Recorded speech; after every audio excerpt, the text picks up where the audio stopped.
Bom, a gente muda de assunto agora para falar mais sobre o caso do Banco Master, porque o relator desse caso no Tribunal de Contas da União, o ministro Jonathan de Jesus, suspendeu a inspeção no Banco Central sobre a liquidação da instituição. A decisão foi tomada nesta quinta-feira e vale até que o tema seja analisado pelo plenário da Corte. O ministro afirmou que a repercussão do caso assumiu contornos desproporcionais e que a matéria precisa ser discutida coletivamente para evitar um desgaste institucional do tribunal. A inspeção havia sido autorizada para apurar a atuação do Banco Central na liquidação extrajudicial do Banco Master. A medida previa vistoria presencial e também acesso a documentos internos do Banco Central, o que gerou uma reação do mercado financeiro e também de autoridades institucionais. O recuo ocorre após pressão de ministros do Supremo que avaliaram em conversas reservadas que o TCU estaria extrapolando competências ao questionar uma decisão técnica do Banco Central. Integrantes da Corte destacaram que uma eventual reversão da liquidação poderia gerar insegurança jurídica e também impactos no sistema financeiro nacional. Houve também pressão do governo federal. Com o aval do presidente Lula, o ministro da Fazenda, Fernando Haddad, teria procurado integrantes do TCU para defender a manutenção da decisão do Banco Central. A movimentação desagradou o presidente do Banco Central, Gabriel Galípolo, indicado por Lula, que passou a ser alvo direto da inspeção. O Rodrigo Constantino, aliás, chama atenção o silêncio de Gabriel Galípolo, não tem falado mais nos últimos tempos, em relação a todo esse caso envolvendo o Banco Master. Ontem aqui no programa nós trouxemos que havia aí essa possibilidade de paralisação, pelo menos momentânea, dessa inspeção que foi pedida aí pelo ministro Jonathan de Jesus. Por enquanto não vai ocorrer aí essa fiscalização no Banco Central, mas fica essa dúvida, o que estaria acontecendo aí, e se o Tribunal de Contas da União tem hierarquia para bater a porta do Banco Central e pedir documentação, pedir trocas de documentos, informações que são sigilosas de uma autarquia que tem autonomia, pelo menos em tese, consta? Pois é, na minha visão, o TCU não tem essa prerrogativa. Então, mesmo jogando para o plenário, continua sendo um absurdo. E eu vi muita gente comemorando esse recuo, mas a gente tem que lembrar que isso ainda pode parar nas mãos do STF, mais especificamente nas mãos do amigo do meu pai, do Dias Toffoli. Aí a gente sabe que mora um enorme perigo. A coluna da Andresa Matais no Metrópolis publicou há pouco tempo que o Banco Central colocou em sigilo as comunicações com Moraes sobre o caso do Banco Master também. Outro movimento estranho, digamos assim. Agora, em que pese erros que podem e devem ser apontados na conduta do Banco Central, que, graças ao governo Bolsonaro, tem independência por lei, o que é um avanço institucional. Todo o país desenvolvido tem um mercado de capitais robusto e tem um Banco Central independente. Em que pese isso, críticas são sempre bem-vindas, o Banco Central está sob ataque. E é um ataque coordenado, é um ataque, digamos assim, com um intuito nada nobre, e agora está vindo à tona o motivo. O próprio Daniel Vorcaro teria oferecido aí milhões para que influenciadores de direita começassem a embarcar nessa narrativa de que a liquidação foi muito precipitada e tudo mais.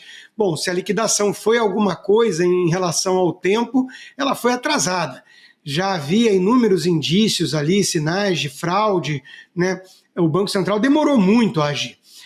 Além disso, a gente viu o José Dirceu gravar um vídeo na linha desses influenciadores, diga-se de passagem, mas eu não acredito que o Vorcaro precise pagar ao Dirceu, acho que o Dirceu faz isso realmente por projeto de poder, mas na mesma linha, atacando o Banco Central, e a gente vê que nessas horas existe sim um ataque coordenado, como se o Banco Central participasse de um esquema de conspiração, um mega conluio com os grandes bancos no Brasil, o que explicaria também a taxa de juros a 15% e por aí vai. Tem até alguns bolsonaristas que entram nessa narrativa. Isso tudo é balela. É balela. né? A taxa de juros, por exemplo, é um termômetro. Ela é alta no Brasil porque o governo é perdulário, irresponsável, a fotografia é horrorosa e o filme é ainda mais feio. É insustentável a situação das contas públicas no Brasil. Insustentável. Nós temos quase 80% do PIB já em dívida pública. Isso é nível de país desenvolvido, não de país emergente. Então, em vez de ficar atirando no termômetro, né, por causa da febre, seria melhor olhar a causa do problema. Né? Então, o Banco Central está sob ataque não por seus eventuais defeitos, mas por suas virtudes. Esse é o problema. Né? Querem, de qualquer forma, acabar com essa independência porque sentem saudade dos tempos de Banco Central politizado. E quem tem mais de 30 anos vai lembrar o que isso significava. Isso significava inflação fora de controle, porque era um Banco Central que existia basicamente para monetizar os rombos fiscais do governo, assim como os bancos estaduais faziam com os governos estaduais. Então, isso tudo é um perigo. A gente está vendo hoje que tem muita gente aí que tem opinião que não é bem opinião, né? Corrompida, visão de mundo corrompida, é opinião paga, o que não é opinião, né?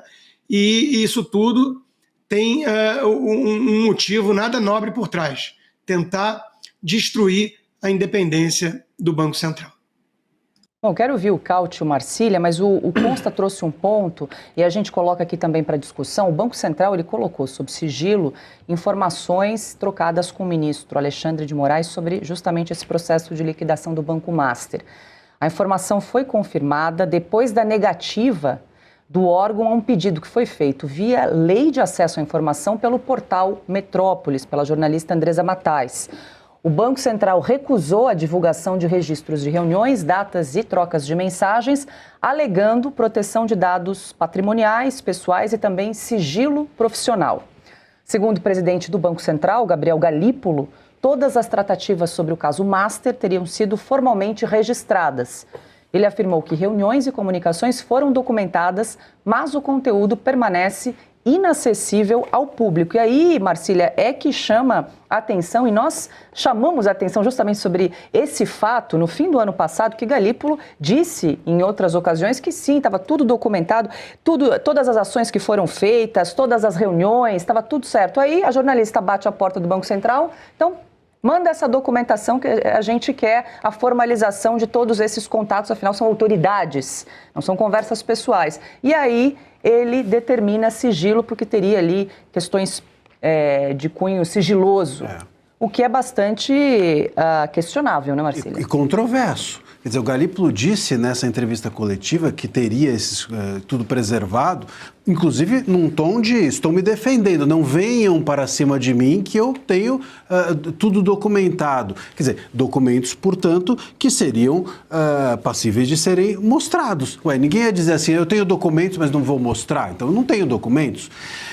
E veja, o argumento que foi respondido à coluna, né, mencionada, é uma exceção da lei. A lei de acesso à informação ela tem duas possibilidades de se negar algo, né? Ou quando está naquele sigilo que a gente já ouviu falar muitas vezes de 100 anos, 50 anos, aqueles sigilos famosos, né, que são postos, tudo é posto sob esse sigilo, ou então informações íntimas, pessoais. E foi essa a resposta que foi dada aqui à coluna. Não, são informações íntimas ou pessoais. Mas como assim informações íntimas ou pessoais? Se são informações íntimas ou pessoais as que o Banco Central está produzindo, então tem alguma coisa errada, porque dentro do Banco Central você não tem que produzir informações íntimas ou pessoais. Se é isso, já está errado. Mas não pode ser isso. Não tem como ser isso, né? Chega a resposta do banco a dizer que há ali dados de operações financeiras, informações protegidas pelo patrimônios, informações contábeis, estratégicas. Mas espera um pouquinho, se o Banco Central tem isso interessa ou diz respeito ao Banco Master, que foi fraudado, e a fraude que diz respeito a toda a coletividade, esses são justamente os dados e informações que nós queremos. Porque interessa a todos nós, são os nossos dados que estão ali, são os dados contábeis das fraudes que foram promovidas pelo Banco Master a toda a coletividade. Então não existe esse direito à privacidade para isso. Quando a gente protege privacidade ou intimidade, ou quando a lei de acesso à informação protege intimidade ou privacidade, o que ela quer proteger é o endereço de alguém, enfim, o CPF de alguém, coisas assim. Não é isso que foi pedido. Aqui o que foi pedido foram dados de interesse público. E ele está negando, dizendo que isso são informações pessoais. Não são, está errado. Isso mostra que o Banco Central, que tinha, pelo Galípolo, batido no peito e falou, não vem para cima de mim, que eu tenho tudo registrado, agora está batendo no peito e dizendo, não vou mostrar para ninguém. Algo aconteceu, exato. Alguma mudança aconteceu dentro do Banco Central e, sem dúvida alguma, não foi em nosso favor. Exato, Cauto. Só para a gente lembrar da cronologia, né? O ministro Dias Toffoli impõe um sigilo absoluto no caso. Surge aquele contrato que foi encontrado no celular do Daniel Vorcaro de 129 milhões do contrato do escritório da mulher do ministro Alexandre de Moraes, a Viviane Bart. Foi encontrado ali aquele contrato. Nisso, reportagens mostrando que o ministro Alexandre de Moraes teria pressionado o presidente do Banco Central, Gabriel Galípolo, por vezes ali, um dia, 6 tentativas de contato para pressionar o presidente do Banco Central sobre determinado assunto. Gabriel Galípolo, numa coletiva, diz que tem todas as mensagens, toda a documentação, todo o registro da troca aí de informações. E agora, quando a jornalista pede essa documentação, lhe é negado o acesso a essas informações, a publicidade e a transparência desses atos. E relembrando, Paula, que o Toffoli colocou o sigilo no caso do Banco Master poucas horas após ter viajado em um jatinho com o advogado do Banco Master para ver a final do jogo da Libertadores no Peru, o que por si só é um escândalo, né? Mas ainda mais escandaloso é o fato de que temos a esposa do ministro Alexandre de Moraes com um contrato de 130 milhões de reais com o Banco Master e o ministro Alexandre de Moraes ligando em um só dia, ligou várias vezes, mas em um só dia, 6 vezes para o presidente do Banco Central para perguntar sobre o Banco Master. Mas assim, imagina só, se eu ligasse 6 vezes para qualquer cidadão brasileiro, eu seria acusado de stalking. Chegaria a polícia em casa me questionando por que estou atazanando o juízo dessa pessoa 6 vezes ao dia. E temos o ministro do Supremo Tribunal Federal que liga 6 vezes ao presidente do Banco Central para questionar sobre um banco cuja esposa é advogada com um contrato injustificavelmente generoso e o presidente do Banco Central coloca isso em sigilo, inclusive admitindo que foram tratadas questões patrimoniais, questões ligadas a dados pessoais e patrimônios. Quer dizer, falaram claramente de questões ligadas a questões específicas. Falaram assim, da contabilidade do Banco Master, não usaria essa justificativa, né? Não teria o porquê omitir isso. Então, claramente, essas conversas não foram republicanas, foram espúrias e ainda mais devem ser divulgadas, porque não é possível achar que o presidente do Banco Central coloque sob sigilo uma conversa com o ministro, que não deveria sequer ter acontecido, porque o ministro não é o relator do caso do Banco Master, não tem nada a ver com o Banco Master, o processo não deveria sequer estar no Supremo, mas a esposa do ministro é advogada do Banco Master. Então, é claro que isso é mais um escândalo que se junta à longa série de escândalos que estamos vendo cotidianamente provocados por esse banco. E agora sim, espero que a coluna recorra dessa negativa, recorra desse absurdo veto, né, desse sigilo absurdo que demonstra mais uma vez que o Brasil não é um país para amadores, não é uma república com R maiúscula, é algo assim, é dos amigos do meu pai, é da turma de contratos milionários, é tudo tratado em casa e provavelmente vai continuar sendo assim, porque é um grande conluio lá em Brasília. Relembrando que o Galípolo foi o número 2 do ministro Fernando Haddad, imediatamente antes de ser nomeado presidente do Banco Central. Agora, o Brasil não é um país para amadores, mas é para amadores de dinheiro, né? Para amadores de corrupção. Amantes da corrupção. Amantes do dinheiro. Ô, Marcília, deixa eu só lhe perguntar, o Cauto falou que a jornalista deve recorrer aí, né, em relação a esse pedido. Agora, ela recorre ao próprio Banco Central para reconsiderar esse pedido ou ela pode judicializar esse caso? Esse é um pedido administrativo, embora feito pela lei, né? Então o banco pode ou não fornecer. Quando ele nega, ela pode judicializar. E aí é que é o problema, porque, é óbvio, isso vai cair nas mãos supremas, se a gente sabe de quem, e sequer talvez saibamos o resultado, porque está tudo sob sigilo, isso também provavelmente entrará do sigilo master. Não, e só complementando, Paula, justo hoje, os advogados do Vorcarum foram ao Tribunal de Miami e informaram à Justiça Americana que não proceda com a liquidação do banco lá nos Estados Unidos, porque eles têm filial lá também, porque eles alegaram no Brasil isso pode ser revertido. Mesmo se o TCU tomou vergonha na cara e já disse que não tem nada a ver com a história e não vai mais inspecionar o Banco Central e, portanto, não deveria também reverter a liquidação, e mesmo sabendo que isso seria um escândalo gigantesco para o Brasil, eles ainda consideram hoje, dia 8 de janeiro, a possibilidade de reversão, pelo menos nos Estados Unidos, desta liquidação. E mentir para uma corte americana é coisa grave. Então, se eles foram lá alegando isso, eles devem ter uma razoável certeza de que alguém muito poderoso no Brasil está com a caneta pronta na mão, quentinha, para reverter esta liquidação administrativa. Agora, vale também, Paulo, a gente dizer o seguinte, suspenderam a desliquidação, né? Agora, suspenderam ou adiaram? Então, é bom que a gente esteja atento, porque também eles simplesmente podem estar querendo deslocar dos holofotes, né, essa desliquidação, vamos dizer assim, para daqui a pouco, para mais tarde, para quando ninguém estiver prestando atenção. Do mesmo jeito que o TCU, quando empurrou e dizendo assim, não, é o STF que cuida disso, pode estar jogando a bola, uma bola tocada, né? Jogadores do mesmo time tocando a bola um para o outro. Então, é bom que a gente fique atento, porque entre TCU e STF eu não confio em nenhum dos dois. Eu não confio em nenhum dos dois. E a gente tem, e é preciso que se diga, que decisões técnicas do Banco Central não podem ser, a desliquidação, né, que é questionar uma decisão técnica do Banco Central, não pode ser feita nem pelo TCU nem pelo STF.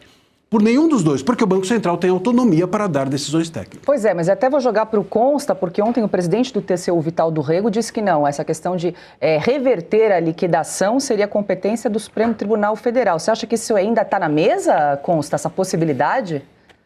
Infelizmente, eu acho que sim. No Brasil tudo é possível, né? Eu vi outro dia uma postagem que dizia que se fosse mostrado um vídeo, né, do Vorcarum comprando alguém do governo, um ministro do Supremo, alguma coisa assim, quem postou o vídeo é que acabaria preso, né? Isso é o Brasil de hoje.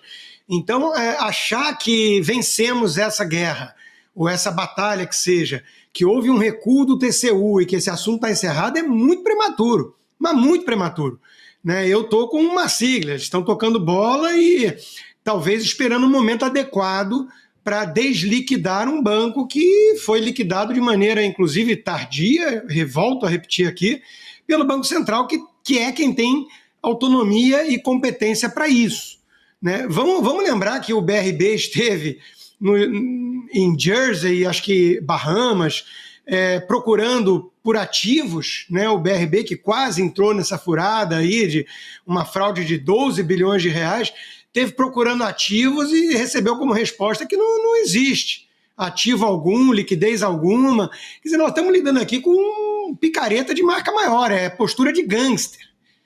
Esse telefone do Daniel Vorcarum precisa virar público, mas a turma do STF está blindando. Imagina se fosse ligado ao bolsonarismo, né? O que estaria acontecendo? Então, pode abalar as estruturas da República, do Brasil e tudo mais. Isso aí é papo de quem ainda finge que existe república no Brasil, instituição, né? Repito, mesmo que venha à tona essas festinhas aí com participação de ministro do Supremo no exterior e tudo, nada parece abalar o suficiente, né, as estruturas desse consórcio no poder. Agora, não há motivo, pelo menos não jurídico, para blindar o Daniel Vorcarum dessa forma. E quero lembrar mais uma coisa que algumas pessoas estão comentando, mas em geral está passando batido, né? Que é, no mínimo, uma coincidência estranha. Daniel Vorcarum foi preso tentando fugir, ao contrário de Felipe Martins, que nunca tentou fugir, ele foi preso tentando fugir para Dubai. E onde é que Alexandre de Moraes passa o seu ano novo, disfarçado de boné e óculos escuros? Em Dubai.